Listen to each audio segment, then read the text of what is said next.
महाराज जी, मैं पेशे से डॉक्टर हूँ, स्त्री रोग विशेषज्ञ। महाराज जी, मुझे अपने पेशे में सरकार द्वारा निर्धारित विशेष स्थिति में गर्भपात कराना पड़ता है, तो क्या इस कर्म में मैं भी पाप की भागीदारी बनती हूँ? अगर हाँ तो कर्ता, प्रेरक, अनुमोदन तीन को बराबर दंड या पुरस्कार मिलता है।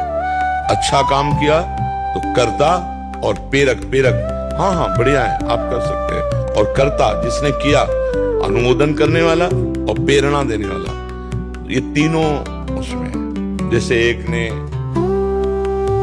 गर्भपात के लिए प्रेरित किया, आपने गर्भपात किया, और एक उसे सपोर्ट दे रहे, तो तीनों को बराबर दंड मिलेगा। हिंसा करने वाले को, हिंसा की प्रेरणा देने वाले को, और हिंसा का अनुमोदन सपोर्ट देने वाले को, जाओ ऐसे बहुत बढ़िया करो ऐसा, तो भोगना पड़ेगा, तीनों को भोगना पड़ेगा। अब ऐसी डॉक्टरी कैसी जो गर्भस्थ शिशु की हत्या करने के लिए आदेश कर देती है।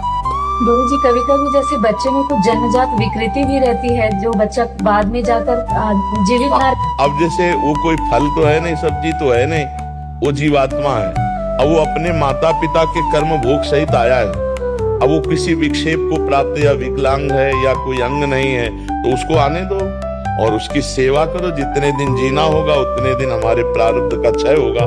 अगर हमने हत्या करवा दी, अंदर की विकलांग है, तो एक नया पाप बन गया, उसको फिर जीवात्मा दूसरे रूप में आके हमें भोगाएगा, भोगना तो पड़ेगा ही।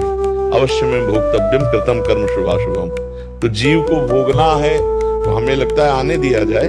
वो विकलांग है तो वो अपना भोगेगा, हमारा माता पिता का संबंध है तो हमको भी दुख होगा, रुपया लगेगा, तो हमारे भी भोग क्षय हो जाएंगे, दोनों पवित्र हो जाएंगे।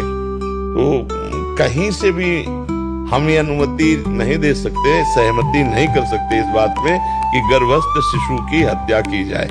किसी भी मतलब पॉइंट से नहीं कहा जा सकता कि गर्भस्थ शिशु। अब जैसे डॉक्टर एक आए थे, उन्होंने कहा ऐसी परिस्थिति होती कि दो में एक को मरना होगा,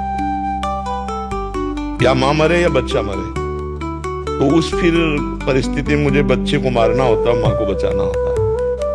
वो आए थे, किसी रोग के विषय की बात कर रहे थे, हमें तो ज्ञान नहीं, तो उन्होंने परिस्थिति रखी थी कि मरीज में दो को मरना होगा, या गर्भस्थ या मां को।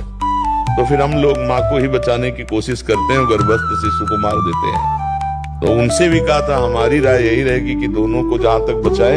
आपका उद्देश्य दोनों को बचाने को, फिर एक मर जाता है बात अलग है, आपका उद्देश्य मारना नहीं होना चाहिए।